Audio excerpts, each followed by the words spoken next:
3 days after the battle, the ship still hadn't stopped bleeding. I'd spent 12 years aboard Imperial dreadnoughts, and I'd never seen one take damage like this. Gluttony was wounded in places where metal met tissue. Seams that normally flexed like joints now hung slack, dripping pale fluid that pooled in the deck grooves. The corridors twitched. Not the usual pulse of a healthy warship cycling nutrients through its systems, but irregular spasms, the way a dying animal kicks. My squad and I were hauling stretchers through the medical transit corridor on Deck 8. 4 wounded Marines strapped down, one of them missing everything below the ribcage. The Bone Fleet had done that. Those ships didn't use weapons that burned or exploded. They used weapons that removed, clean cuts through armor, through flesh, through the bulkheads themselves. The wounded man kept asking where his legs were. I'd stopped answering. Edwards walked point, his rifle slung low. Behind me, Seth and Garrett carried the stretchers, and 2 more Marines, Pac and Delgado, covered our rear. We'd done this run 100 times before. Standard post-battle protocol. Collect the wounded, deliver them to medical, then sweep for salvage and enemy survivors. Except this time, there were no enemy survivors. The bone constructs didn't leave prisoners. They didn't leave corpses we could use. When Gluttony's guns finally cracked their hulls open, what spilled out was something between stone and calcified tissue, material so hardened our feeding bays couldn't break it down. I'd seen the chunks myself, stacked in quarantine containers near the main digesters. They looked like sections of spine carved from moon rock, riddled with hollow channels where marrow should have been. Under normal circumstances, after a battle like this, we'd be hauling enemy dead by the ton. Gluttony would feed, and within hours the ship would heal itself. New tissue growing over damaged plating, fresh muscle wrapping around cracked support beams, the digestive systems converting captured bodies into fuel for the engines and material for repairs. That's what Gluttony was designed to do. That's what all Imperial dreadnoughts of the Leviathan class did. They were half-grown, half-built, their hulls a fusion of bioengineered tissue and steel scaffolding. They ate enemy dead the way a normal ship burned fuel. It was efficient. It was practical. And until 3 days ago, it had never failed. We reached the medical bay, handed off the stretchers, and Edwards pulled me aside. "Rations are thinner," he said. "I noticed. Half blocked this morning. Tasted like someone filtered it through a sock." I'd noticed that too. Ration blocks were manufactured in Gluttony's internal farms, protein synthesis chambers deep in the ship's gut that converted raw biomass into something humans could digest. When the ship had plenty of fuel, the blocks were dense and almost tasteless. When fuel ran low, they got smaller and acquired a texture like wet chalk. "Supply run's coming," I said. "Command knows we're low." Edwards looked at me for a beat longer than necessary, then nodded and moved off. Above us, a junction panel sagged inward, its edges lined with tissue that had gone grey and slack. I watched it for a moment, then kept moving. The summons came that afternoon. Colonel Rusk wanted all squad leaders in briefing chamber 3, which was barely large enough for the 7 of us who showed up. The walls were grown from fused ribs and cable, organic material reinforced with synthetic threading. The ribs curved inward overhead, pale and slick, and between them ran bundles of fiber-optic nerves that carried data from the ship's forward sensors to the command decks below. Rusk stood at the front, and next to him was Dr. Alina Ward, the ship's chief bioengineer. I knew her by reputation. Mid-30s, civilian contractor, responsible for most of Gluttony's digestive optimizations over the past 2 years. She wore a grey jumpsuit with the Admiralty's insignia on the shoulder, and her hands kept moving, adjusting her tablet, brushing hair behind her ear, gripping the edge of the table. Nervous hands. Rusk had an augmented jaw, the lower half of his face replaced with titanium plating after shrapnel tore through it during a boarding action on some station I'd never heard of. It gave him a permanent half-smile, like he was always on the edge of saying something darkly funny. He wasn't smiling now. "Gentlemen," he said, "I'll keep this brief. We have a resource problem." No one spoke. "Gluttony requires biomass to complete critical repairs. Resupply won't reach us for another 4 weeks, possibly 5. Until then, we're operating on internal reserves." He tapped his tablet, and a schematic of the ship appeared on the wall behind him. A cutaway view showing Gluttony's major systems. Most of them were marked red. Main engines are at 60%. Life support is stable but declining. Weapon systems are functional but can't be fired without risking hull breaches in the damaged sections. The feeding bays are empty. "Dr. Ward, if you'd clarify." Ward cleared her throat. Her voice came out tight, like she was forcing each word past something lodged in her throat. "The ship's digestive systems are designed to process organic material from external sources. Enemy dead, primarily. Without that input, Gluttony has begun catabolizing its own non-critical tissues to maintain essential functions. This is not sustainable. If we don't provide alternative biomass within the next 72 hours, we'll start losing major systems." One of the other squad leaders, a sergeant named Hollis, raised his hand. "What kind of alternative biomass?"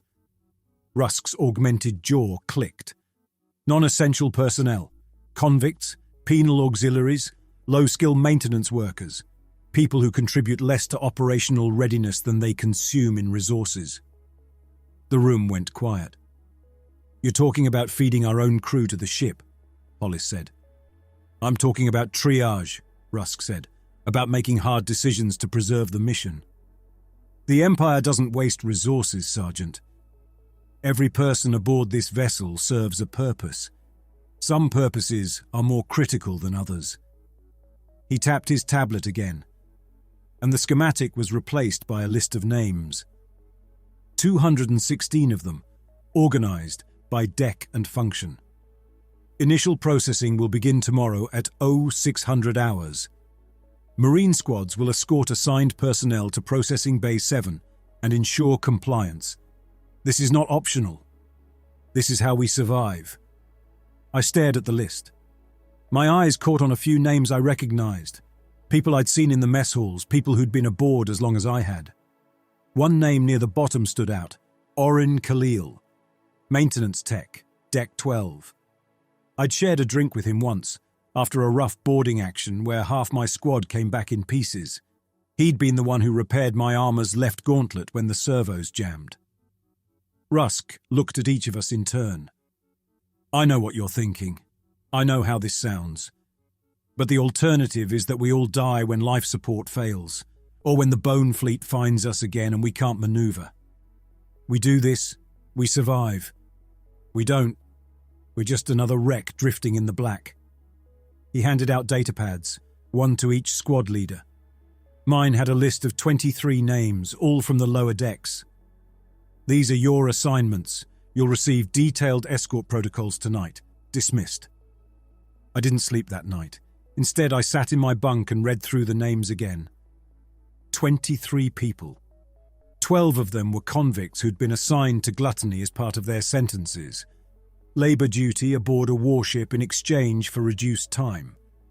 The rest were maintenance workers, junior technicians, people who kept the environmental systems running or patched minor hull breaches or cleaned the waste processors. The datapad included brief profiles. Orin Khalil, 22 years old, completed basic technical training at the Imperial Engineering Academy on Vega Prime, assigned to Gluttony 14 months ago. No disciplinary record, no family listed. Edwards found me around 0300 hours. "You gonna do it?" he asked. "I don't see another option. There's always another option." "Like what? Refuse? Get our whole squad marked non-compliant and sent to the bays ourselves?" Edwards sat down across from me, his rifle propped against the bulkhead. He'd been with me since basic training, 10 years ago. I'd pulled him out of a collapsed breach tunnel during the Helix Station assault, and he'd returned the favor twice over during campaigns I tried not to think about. He was the closest thing I had to a friend aboard Gluttony. "This is different," he said. "We've done bad things before. We've killed people, but we killed enemies. We killed people who were trying to kill us. These people are consuming resources we don't have. So are we." I looked at him. "We're Marines," I said. "We're trained. We're essential. And they're not."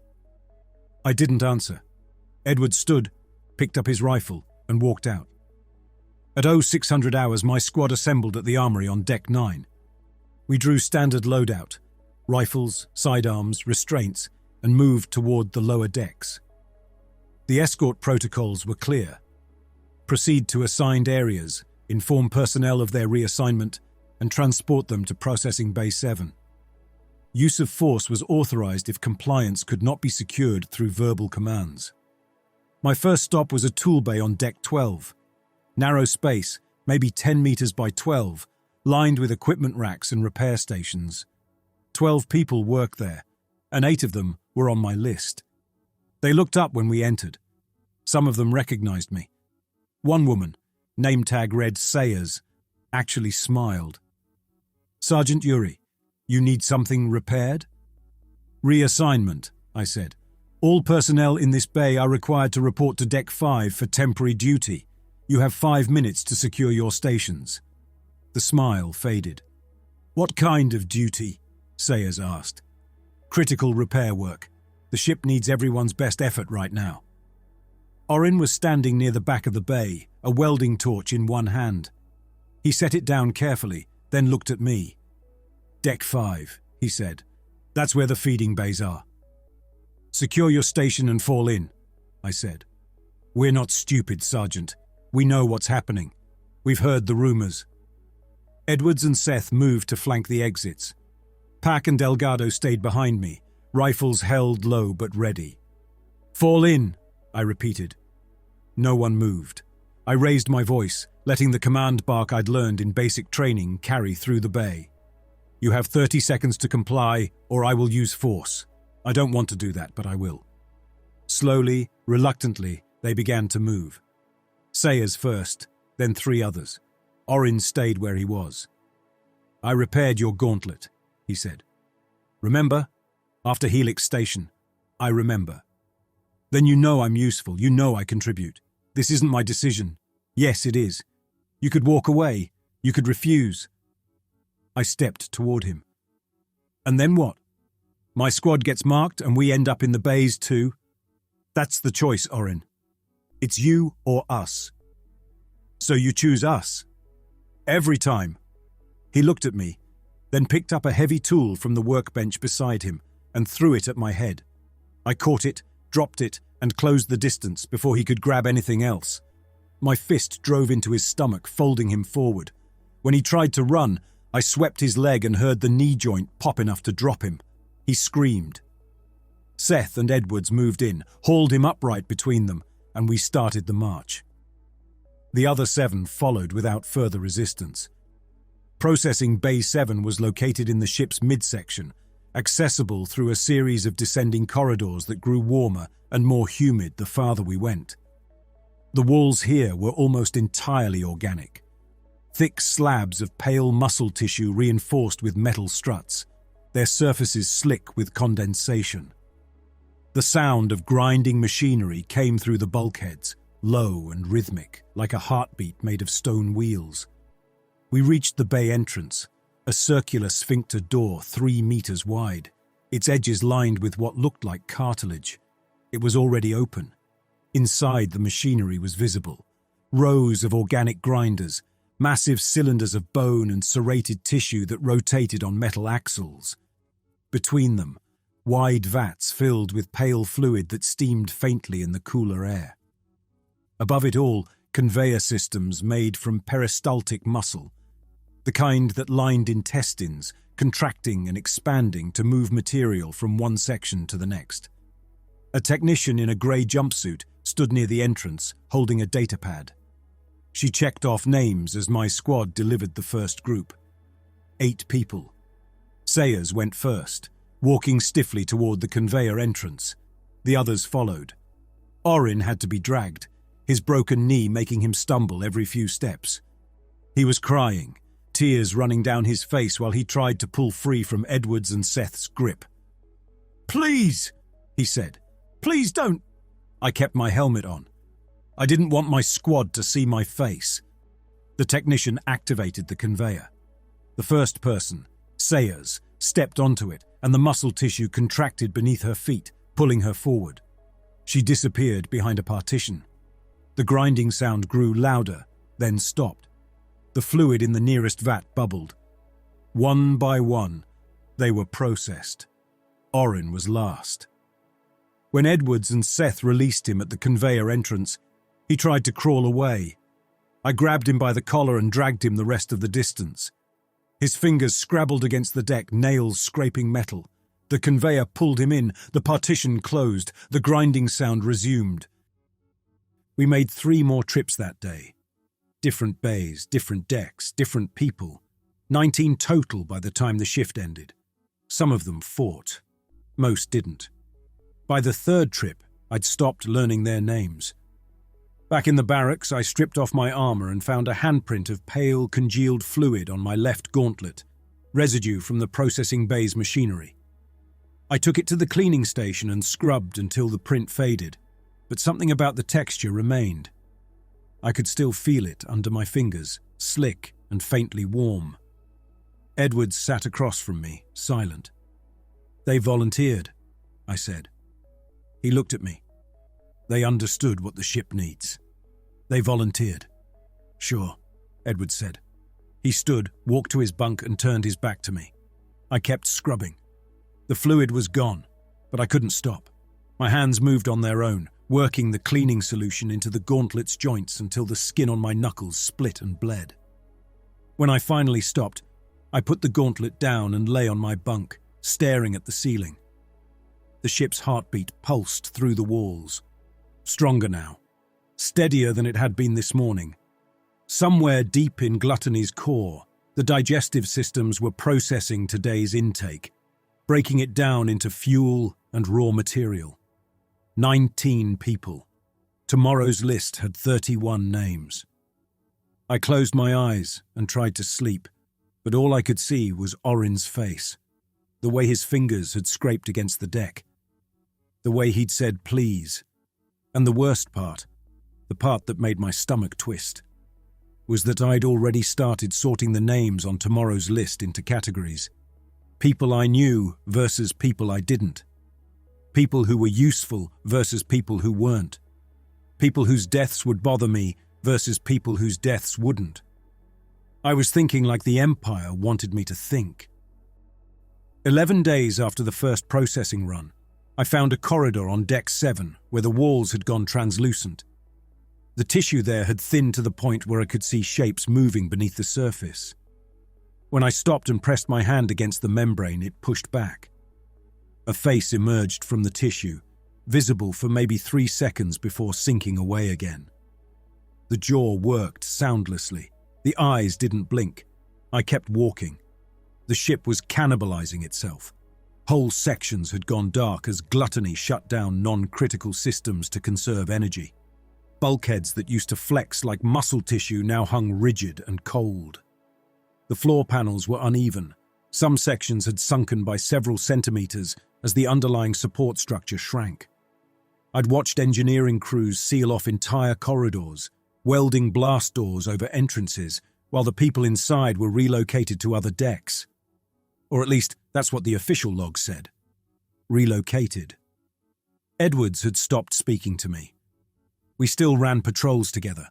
My squad was assigned to what Command called perimeter security, which meant keeping lower deck crew from fleeing or resisting when their names appeared on the processing lists. But Edwards wouldn't meet my eyes anymore. He'd take point, follow orders, secure the areas we were assigned, and then disappear to his bunk the moment our shift ended. Seth was quieter too. Garrett had started drinking whatever homemade alcohol the maintenance crews distilled in the lower engineering spaces. Rot gut that smelled like paint thinner and tasted worse. Pac and Delgado just did their jobs like people who'd decided not to think about what they were doing. I'd stopped counting names. In 11 days, we delivered 96 people to the processing bays. The ship was stronger now. I could feel it in the way the deck thrummed beneath my boots, the way the bulkheads contracted with renewed force. The ration blocks were thicker again. Life support had stabilized. The system worked. That's what I told myself. The system worked, and that meant it was necessary. Dr. Ward's summons came through my datapad at 1400 hours. Report to Medical Section 3 immediately. Medical Section 3 was a cramped space tucked behind the primary surgery bay, used mostly for equipment storage and private consultations. When I arrived, Ward was sitting at a fold-down desk, her tablet in front of her, and her hands shaking badly enough that I could see it from across the room. She looked like she hadn't slept in days. "Close the door," she said. I did. She pulled up a schematic on her tablet. A cross-section of Gluttony's central core, layers of tissue and machinery spiraling inward toward a chamber labeled Matrix Primary. "Sergeant Yuri, I need you to understand what I'm about to tell you. The processing we've been conducting, the lower deck crew, has stabilized the ship's basic functions. Digestive systems are operational. Propulsion is functional. But we have another problem." She zoomed in on the matrix chamber. The image showed a cylindrical space roughly 30 meters in diameter, filled with vertical columns of what looked like cartilage scaffolding. Suspended within those columns were human shapes, torsos, limbless and truncated, connected by thick cables to the surrounding machinery. "The ship's central organ brain," Ward said. "The matrix is responsible for weapon targeting, threat assessment, navigation instincts, and combat reflexes. It's biological, specifically it's neural."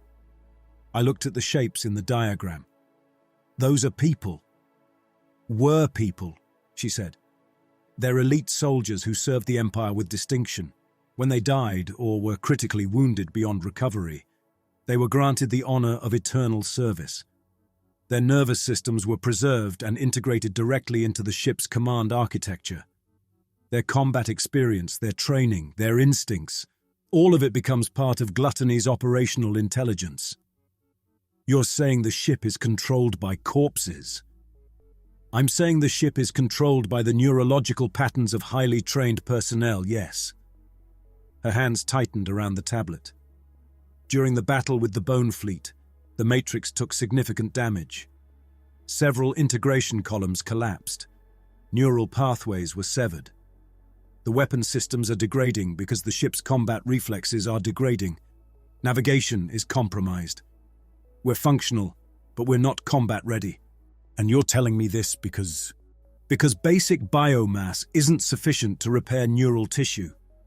The crew we've been processing, maintenance workers, convicts, untrained personnel, their nervous systems don't provide the conductive pathways we need. To restore the Matrix, we need trained soldiers, Marines, people whose neural patterns are already optimized for combat response." She handed me a datapad. There were 12 names on it. Edwards Miguel, Corporal, Shock Marine Squad 7. I stared at the name for a long time. "This is a mistake," I said. "It's not. Edwards is one of my best people. He's essential to squad cohesion. He has 10 years of combat experience, which is exactly why he's suitable for integration." I looked at her. "You're telling me you want to cut him apart and plug him into that thing?" "I'm telling you that without neural reinforcement, Gluttony will not survive the next engagement. And if we encounter the Bone Fleet again, which intelligence suggests is likely, we'll need every combat advantage available. Find someone else." "There is no one else. The list has been reviewed and approved by Colonel Rusk and the ship's senior medical staff. These 12 individuals represent the optimal combination of neural quality and operational redundancy. Your squad can afford to lose Corporal Edwards. The ship cannot afford to lose combat capability." She stood, and I realized she was trying to end the conversation before I said something she'd have to report. "Processing is scheduled for 0900 hours tomorrow. You'll escort Corporal Edwards to Medical Section 1 and remain on site to ensure compliance." "That's an order, Sergeant." I didn't tell Edwards. Instead, I filed a requisition for salvage equipment and a shuttle. claiming we needed to assess battlefield wreckage for recoverable materials. Rusk approved it, probably because he thought I was trying to find more enemy dead to feed the ship. He wasn't wrong. At 0600 hours the next morning, I gathered Edwards, Seth, and Garrett in the hangar bay. We loaded cutting torches, mag clamps, and cargo netting into a personnel shuttle, a small, boxy craft with just enough engine power to maneuver between rubble fields. "Where are we going?" Edwards asked. "Salvage run. There's wreckage from the Bone Fleet still drifting at the battle site. We're going to see if any of it is usable." Seth frowned. Command already tried processing bone construct material. The ship could barely digest any of it. Maybe we didn't try hard enough. Edwards looked at me, and for the first time in days something like hope crossed his face. He thought I was trying to fix this. He thought I had a plan that didn't involve feeding people to the ship. I wish he'd been right. The battlefield was a graveyard. Chunks of bone construct hull tumbled slowly through the void, some of them as large as frigates, others reduced to fragments no bigger than a human torso. The surfaces were pale and ridged, like vertebrae scaled up to architectural proportions. Where our guns had cracked them open, the interiors showed hollow channels lined with something that might have been marrow once but had calcified into stone. We maneuvered the shuttle close to the largest intact piece, a section of what used to be a bone vessel's forward spine, maybe 20 meters long and 3 meters wide. Edwards and Garrett suited up and went EVA, magnetic boots locking them to the construct's surface while they cut into it with plasma torches. The material resisted. The torches left scorch marks but barely penetrated. After 30 minutes of work, they'd managed to cut free a chunk roughly the size of a storage crate. We hauled it into the shuttle's cargo bay and moved to the next piece. 4 hours. 6 loads of bone construct fragments, each one requiring sustained cutting and heavy lifting to break free. By the time we returned to Gluttony, we were exhausted, and the cargo bay was stacked with pale, hollow chunks of material that looked more like carved stone than organic tissue. We delivered it to Processing Bay 7. The feeding bays rejected it violently. I watched through the observation window as the first load was introduced to the grinders. The machinery seized almost immediately. Bone shards jamming the serrated tissue, fragments too dense to break down clogging the enzyme vats. Alarms wailed. The bay's internal muscle walls spasmed, contracting so hard the metal support struts bent inward. Ward appeared beside me, her face pale. "Get it out," she said. "Get it out now, or the whole system will rupture." We reversed the conveyors, flushed the vats, and hauled the bone fragments back to storage. The bay was left half-functional, its tissue walls bruised and swollen, fluids leaking from torn membranes. 6 hours of work. 6 hours of hope that maybe there was an alternative. All it bought us was proof there wasn't. Edwards found me in the corridor outside the hangar bay. "You knew," he said. "Knew what? What happens in the core, what eternal service actually means." I tried to walk past him. He grabbed my arm. "There's a vision panel on deck 4, he said, "near the medical transit corridor. It shows the matrix chamber. I saw it this morning." I pulled free. "Then you know why we're doing this. You know what the ship needs. I know what we've been feeding it. I know how many people we've delivered." His voice was quiet, controlled, but something sharp lurked underneath. "How long have you known, Jax?" "It doesn't matter. It matters to me. I follow orders. That's what we do. That's what soldiers do." "No," Edward said. "That's what you do. That's what you've always done. You follow orders and you never ask where they're taking you." He walked away before I could respond. The riot started on Deck 12 at 2200 hours. Word had spread through the lower decks about what eternal service meant. Someone had seen the matrix chamber, and the information had moved like fire through dry brush. When the evening shift's processing list was posted, a crowd of conscripts refused to board the lifts. 50 people, maybe 60, backed against the bulkhead in the main crew quarters. Security troops arrived first. 6 officers in light armor carrying shock batons and restraint guns. The officer in charge, Lieutenant William Blackwood, a square-jawed man in his 30s, ordered the crowd to disperse. They didn't move. Blackwood raised his baton. "You have 30 seconds to comply." Someone in the crowd threw a wrench. It hit Blackwood in the chest, denting his armor. He staggered back, then drew his sidearm and fired twice into the crowd. 2 people dropped. The rest surged forward. Security opened fire. That's when command called in the Marines. My squad arrived to find bodies on the deck, and the security team pinned behind an overturned equipment cart. The conscripts had armed themselves with whatever they could find: tools, pipes, pieces of torn bulkhead plating. They weren't attacking anymore. They were just standing there, blocking the corridor, refusing to move. Blackwood shouted at me over the sound of someone screaming, "Secure the area! Get these people to the processing bays!" I looked at the crowd, unarmed, terrified, and absolutely certain that boarding those lifts meant death. "Stand down," I ordered. "Drop your weapons and move to the port corridor." No one moved. Seth lowered his rifle. "Sarge, they're not armed." "I can see that." "Then we're not shooting them." Garrett stepped forward, positioning himself between my squad and the security team. "This is wrong."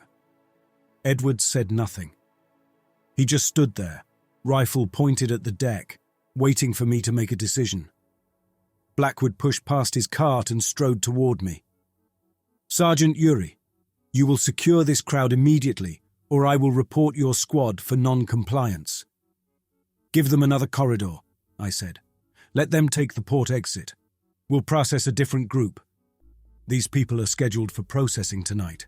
Those are the orders." "Then change the orders." "I don't have that authority."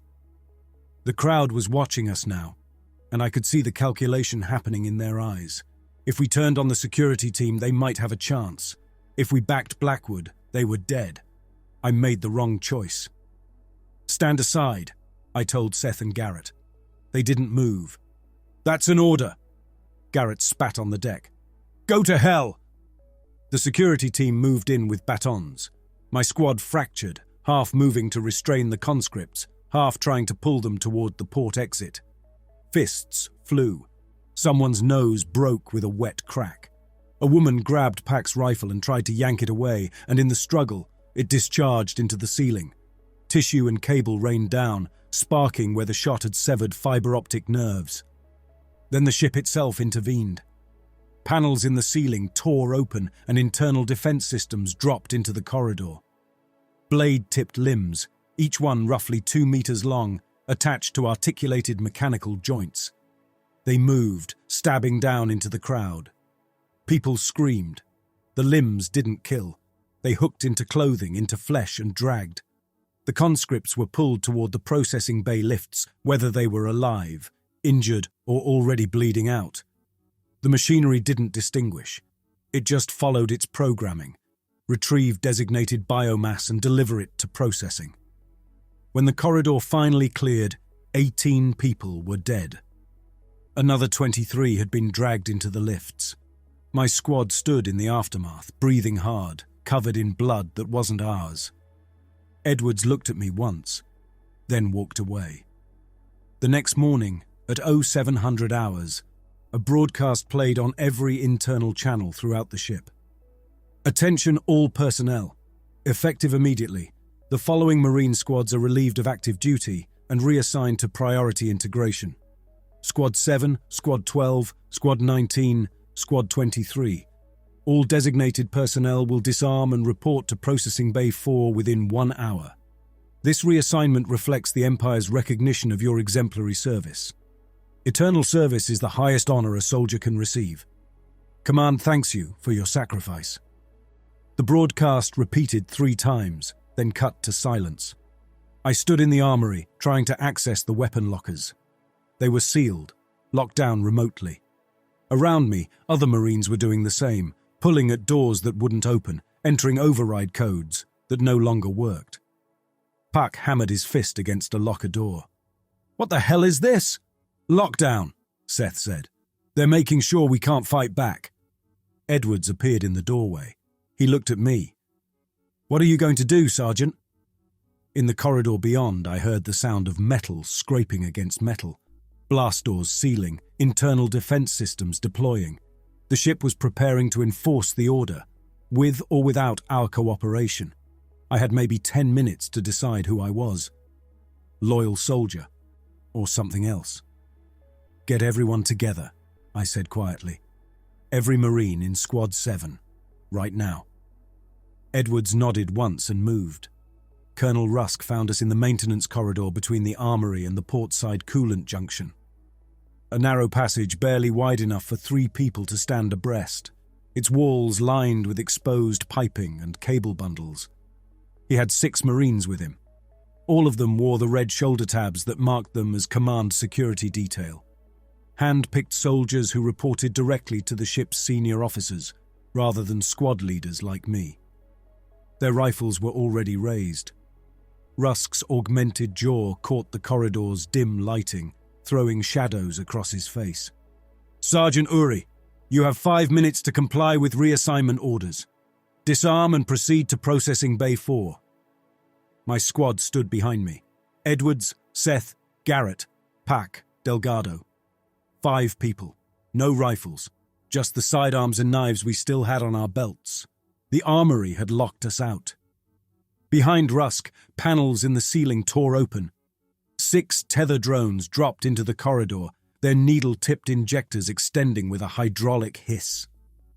The drones were roughly the size of a human head, spherical and plated with dark metal, each one hovering at eye level on nearly silent rotors.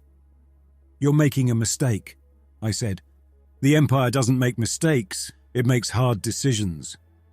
Rusk took a step forward. You've served with distinction, Sergeant. Your squad has served with distinction. That service will continue in a new capacity. Eternal service is an honor, not a punishment. Then you do it.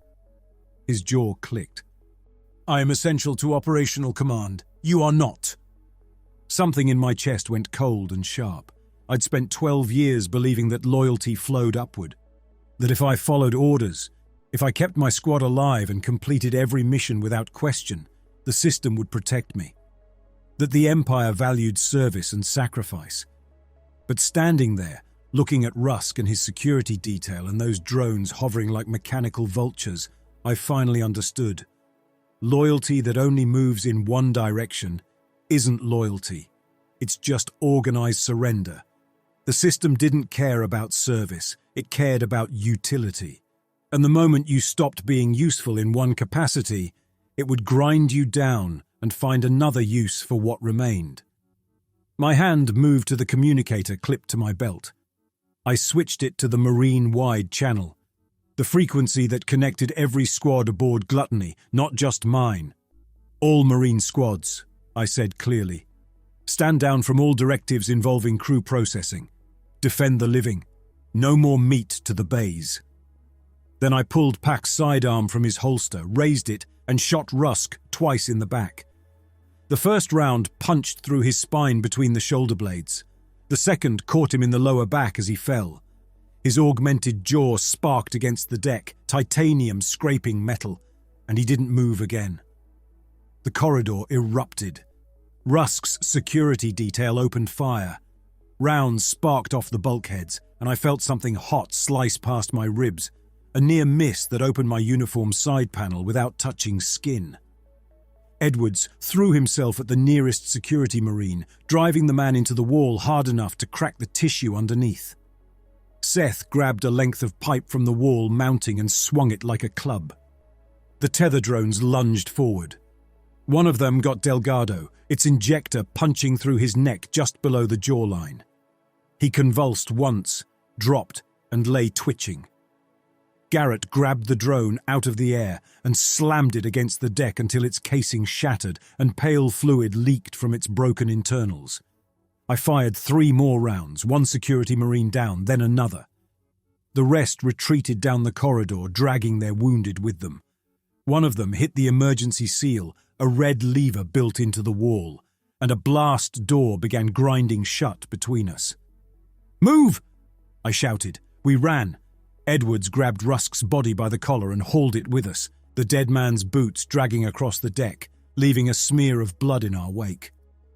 We made it through the blast door with maybe 2 seconds to spare, and then we were in the next section, running hard toward the maintenance shafts that led to the lower decks. Behind us, alarms started wailing throughout the ship. We made it 3 decks down before we heard gunfire somewhere above us. Other squads were fighting. Some were following my order.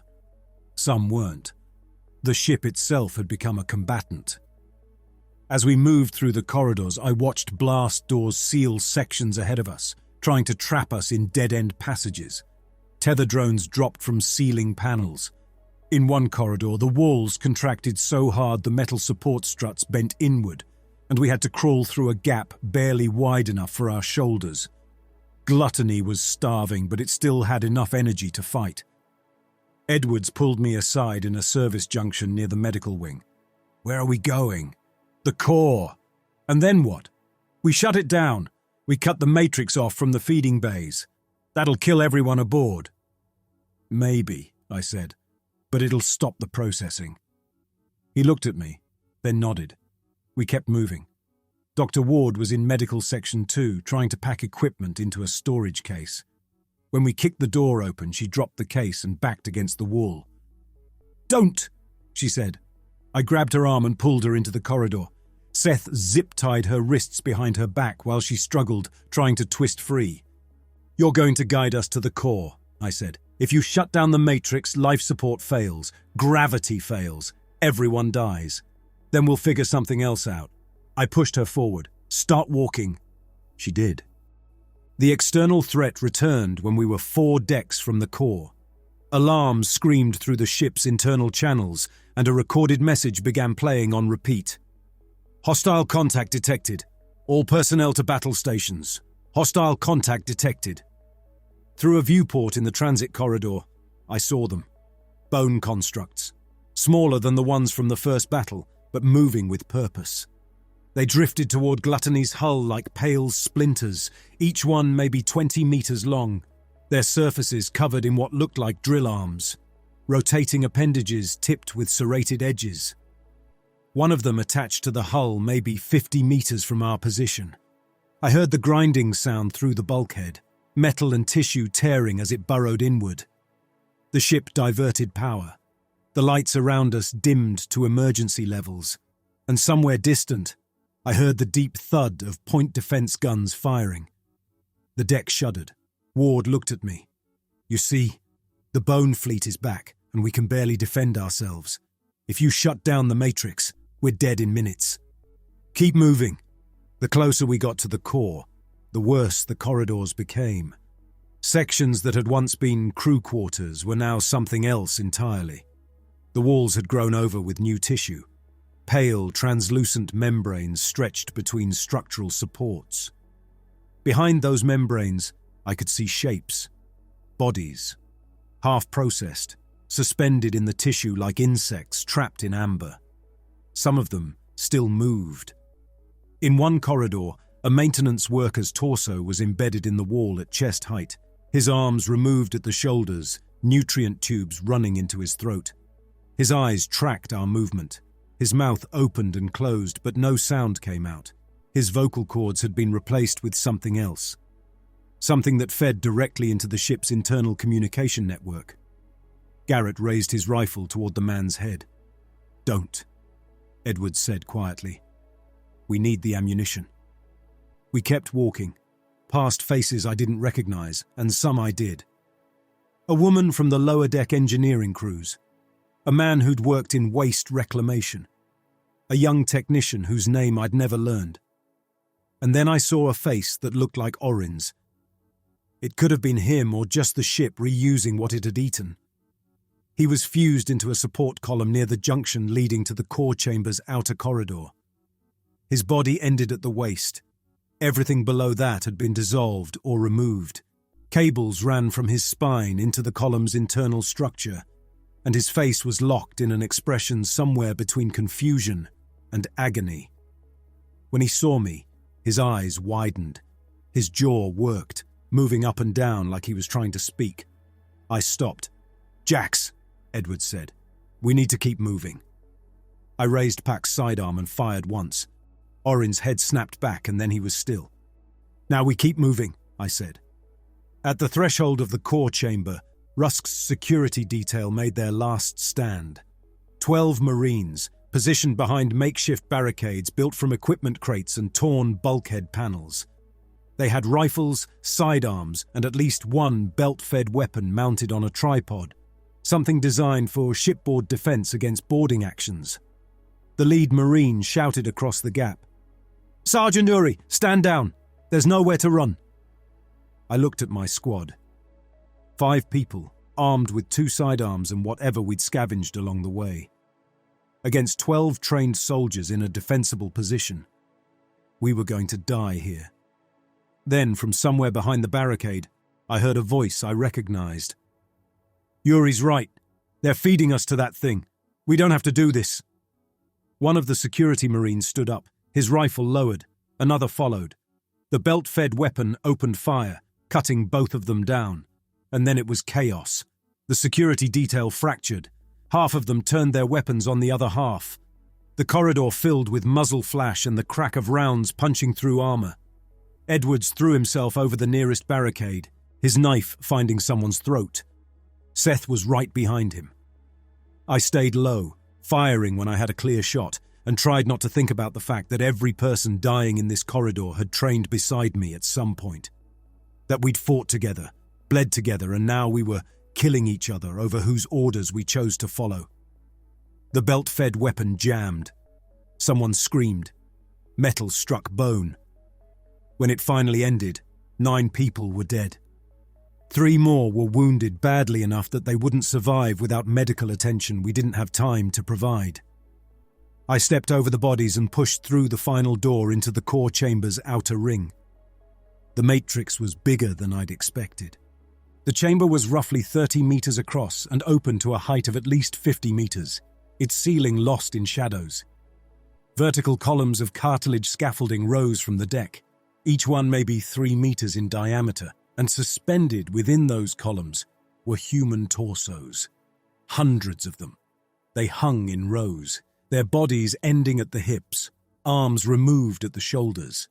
Thick cables ran from the base of each skull down into the column's internal structure, and thinner cables, almost like veins, spread from their spines across the surrounding tissue. Nutrient gel filled the spaces between the bodies, pale and slightly luminous, bubbling faintly as it circulated. Some of the faces were slack, empty. Others moved, jaws working, eyes tracking, expressions shifting through emotions that had no context anymore. The columns themselves were damaged. Several had collapsed entirely, their support structures cracked and leaking gel. The bodies they'd held lay in heaps on the deck below, tangled in cables that still pulsed with electrical current. And in the sections that were still standing, I could see what Ward had warned about. The ship was eating its own brain. Cables that used to connect to suspended torsos had detached and coiled inward, disappearing into the column's core, where the ship's deeper systems pulled nutrients from the very neural tissue it needed to function. Bodies that had been integrated for years were being dissolved from the inside out, their faces collapsing as the cartilage beneath them was consumed. Gluttony was cannibalizing the matrix to stay alive. Dr. Ward stepped forward, pulling against Seth's grip on her restrained arms. She looked at the damaged columns, and her face went pale. "It's worse than I thought," she said quietly. "Can it be repaired?" I asked. "Not with what we have." She turned to look at me. "The ship is consuming its own command architecture to fuel basic systems. Navigation is almost gone. Weapon reflexes are degrading by the hour. If we do nothing, gluttony will drift until the bone fleet finishes us or the hull breaches from internal decay. And if we cut the feeding bays, life support fails in 6 days, maybe 7. Everyone aboard dies. Then what's the option?" She stared at the matrix for a long time before answering. "Volunteers," she said finally. A small number of people, integrated directly into the most damaged sections. Their neural tissue would provide just enough capacity to stabilize the matrix long enough for one final effort. Either a jump to somewhere safer, or... She paused. Or a single concentrated attack. On what? Whatever you decide. The bone fleet, the feeding bays themselves. Someone integrated into the matrix. Someone who knows this ship's layout and combat systems could theoretically guide that final action, for a few minutes at least before the strain kills them. Edward stepped up beside me. You're talking about plugging people into that thing, alive, and they'd feel it. The whole process, the integration. How long would they survive afterward? Hours, Ward said. Maybe a day if their neural patterns are compatible, but consciousness would fragment within minutes of integration. The ship's sensory input is overwhelming. Pain, damage, system strain. They'd feel all of it as their own body dying. I looked at the matrix, at the forest of broken bodies and collapsed columns and faces that still moved despite being dead for years. How many volunteers would you need? 4, she said. Maybe 5. Trained soldiers would be optimal, people whose combat reflexes and neural architecture are already conditioned for high-stress response. Seth laughed, sharp and bitter. So we fought our way here just to feed ourselves to the ship anyway. No, I said. Not like before. I turned to face my squad. Before, people were forced. They were processed because someone decided they were non-essential. But if we do this, if anyone does this, it's a choice. No orders, no quotas. Just volunteers who understand what they're choosing and why. Edwards looked at me. And what are they choosing? To make sure the ship doesn't go home, I said. To make sure the Empire doesn't get to keep using gluttony like this. We give it one last surge, just enough to destroy the bone fleet and cripple the feeding systems. And then whoever's left gets off this ship before it dies. You're talking about suicide. I'm talking about ending this. Garrett sat down on the deck, his back against a broken column. He was still bleeding from a wound in his shoulder, something he'd taken during the fight at the threshold. So who volunteers? I looked at each of them in turn. My squad, people I'd fought beside for years, people I'd led into horror because I believed in a system that saw them as nothing more than raw material. I do, I said. Edward stepped forward. No, it should be me. Stand down. You pulled me out of that breach tunnel on Helix Station. I owe you. You don't owe me anything. He grabbed my shoulder, forcing me to face him. Then let me do this because I'm choosing it. Same as you. I looked at him, at the man who'd fought beside me for 10 years, who'd questioned my orders when I stopped questioning them myself, who'd kept his conscience intact while I buried mine. Someone has to stay outside, I said. Someone has to carry this forward. When the Empire asks what happened here, they'll want to bury it. They'll want to call us mutineers and traitors and pretend the processing never happened.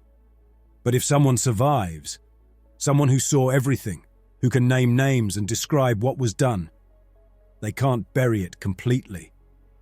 So send Seth, send Garrett.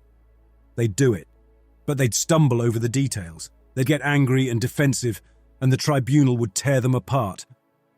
I pulled Rusk's rank insignia from my pocket, the silver bars I'd stripped off his body, and pressed them into Edwards's hand. You won't stumble. You'll look them in the eye and tell them exactly what we did, what the Empire ordered us to do, and you'll make them understand that it can't happen again. Edward stared at the insignia. You're giving me command. I'm giving you the only mission that matters. His hand closed around the silver bars. After a moment, he nodded. Seth stepped forward next. I'll go. You don't have to. Yeah, I do. He looked at the matrix, at the collapsed columns and the half-dissolved bodies.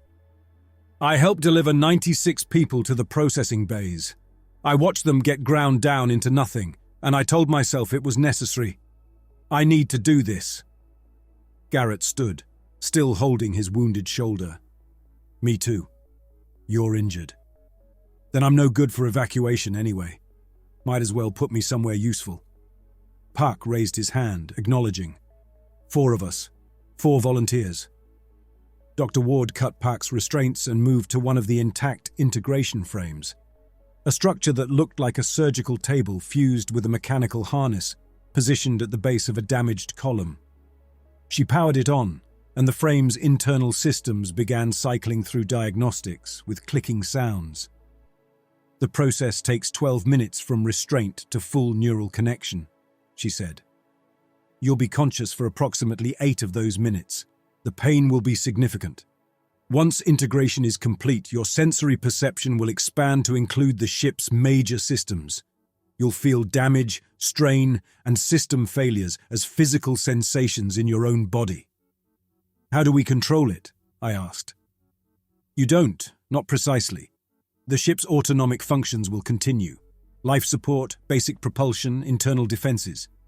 But you'll be able to influence weapon targeting, navigation vectors, and power distribution if your neural patterns are strong enough to override the Matrix's degraded command structure. And if they're not, then you'll just die screaming while the ship ignores you. Seth laughed.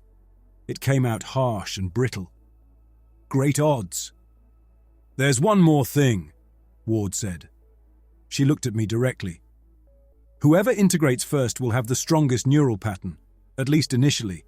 That person will likely maintain partial control for the longest period, maybe 3 to 5 minutes of coherent thought before fragmentation sets in.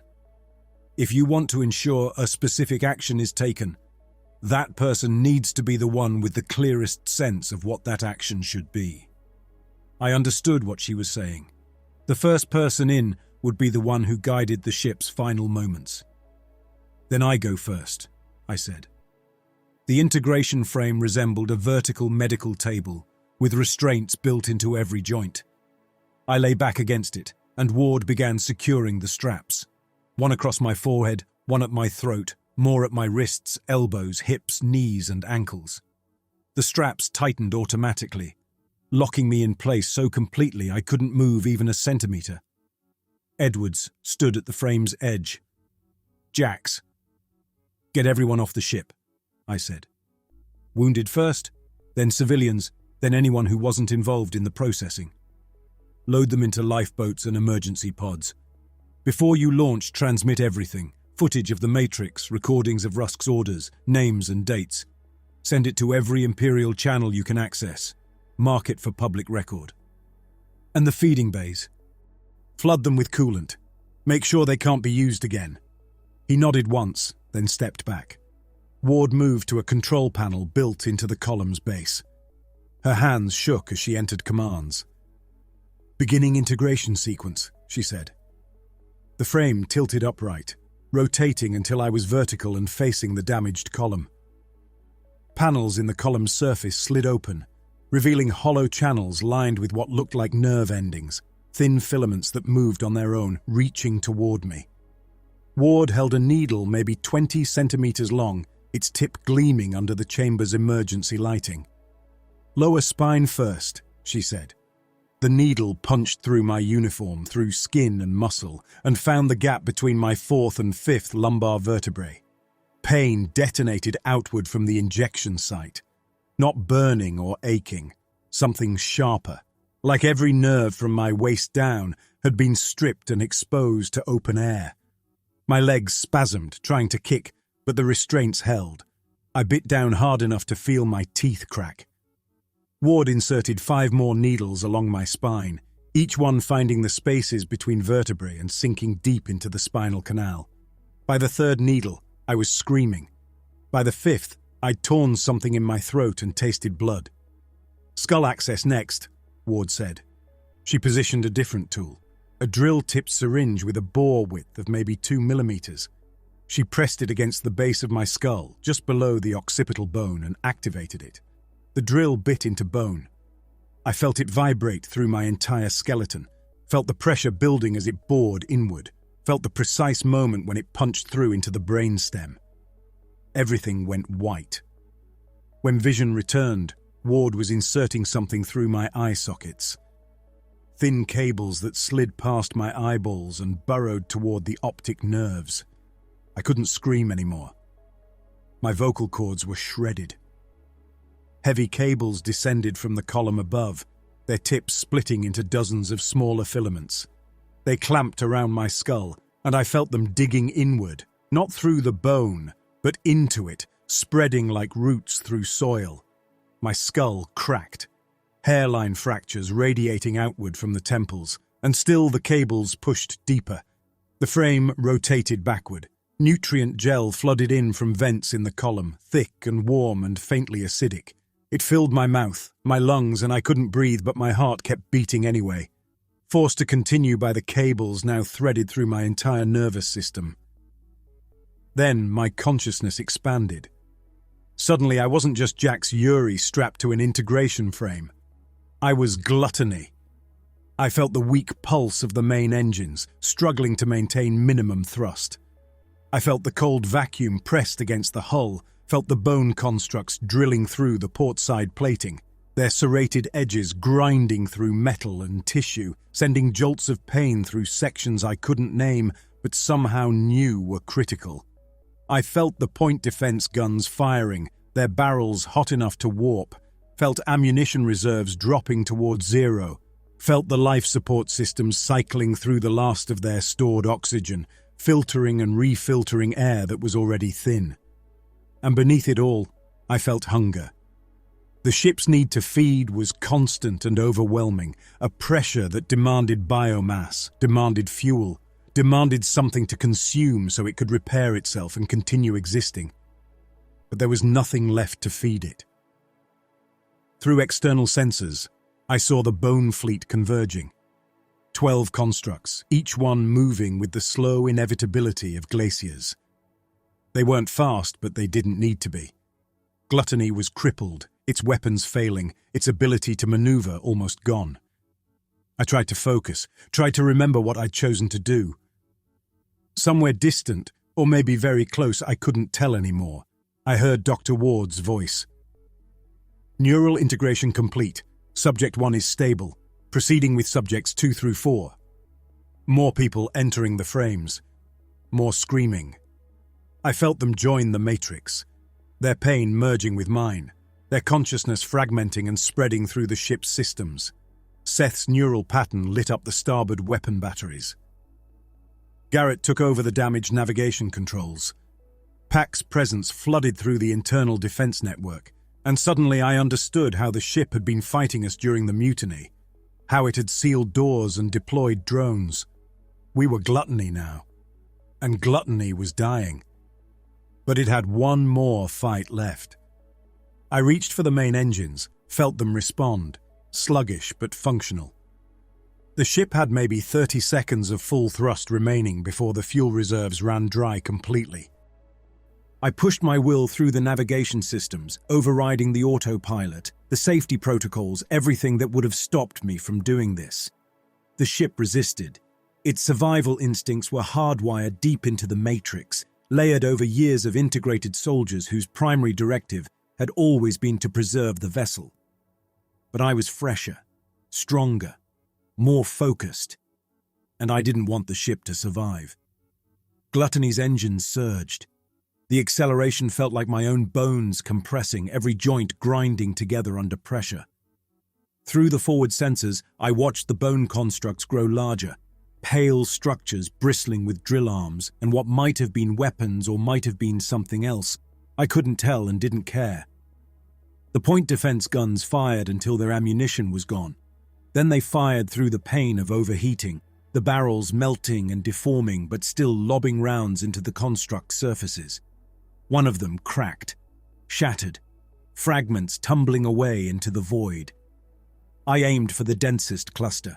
5 constructs drifting close together, their drill arms already extended toward where they'd expected Gluttony to be.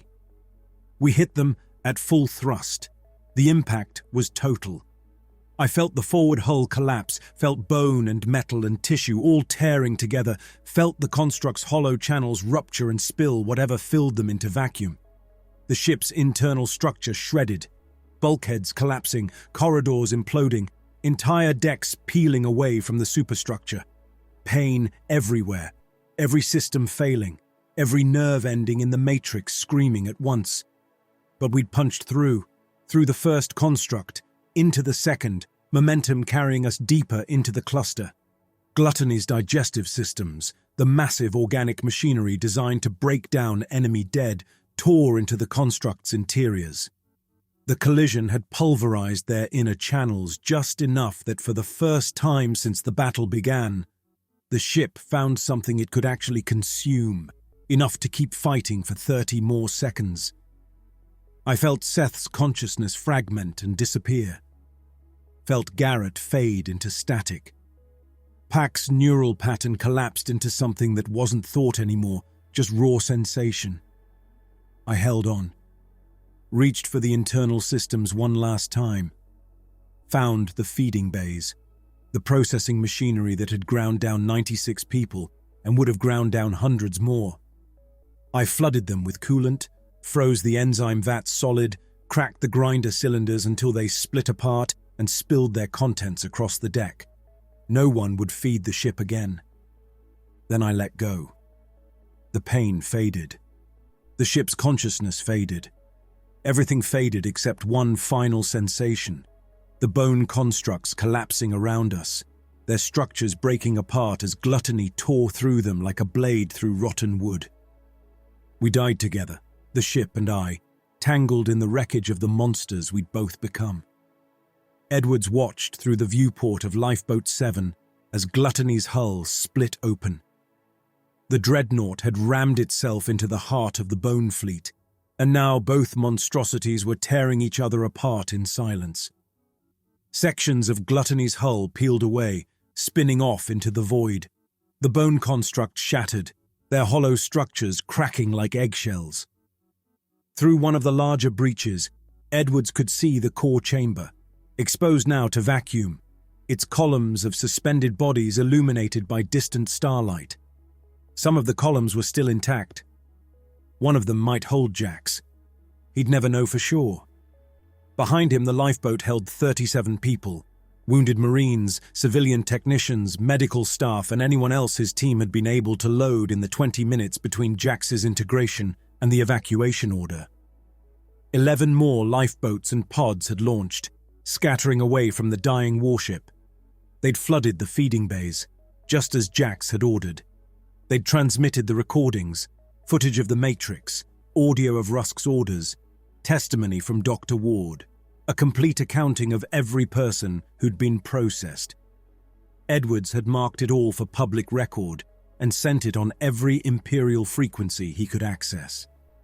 What happened next was out of his hands. Rescue would come eventually. The Empire would send recovery teams to investigate what happened to Gluttony, and they'd find the survivors drifting in lifeboats, waiting. Maybe they'd be executed as mutineers. Maybe they'd face tribunals that would try to bury the truth. Or maybe the testimony would reach people who cared, and something would change. Edwards didn't know, but he knew Jax had given him the only mission that mattered. Make sure the Empire couldn't pretend this never happened. He clutched Rusk's rank insignia in one hand, feeling the sharp edges of the silver bars dig into his palm. Through the viewport, Gluttony's hull finally collapsed completely. The ship folded inward, its organic systems failing, its metal superstructure buckling. The bone constructs crumbled around it, and soon there was nothing left but fragments of both vessels tumbling slowly through the void. One of the wounded Marines who'd survived the riot on Deck 12 moved up beside Edwards. "What do we do now?" he asked. "We wait," Edwards said. "And when they come, we tell them everything." He nodded and moved back to his seat. Edwards stayed at the viewport, watching the wreckage drift. Somewhere in that field was Jax Uri, the sergeant who'd followed orders until the moment those orders demanded he become a monster, who'd chosen mutiny over complicity, who'd volunteered himself rather than send others into the fire. The man who'd shown Edwards that loyalty wasn't about following the chain of command. It was about protecting the people below you, not serving the ones above. Edwards whispered his name once, quiet enough that no one else could hear. Then he turned away from the viewport and began preparing for whatever came next.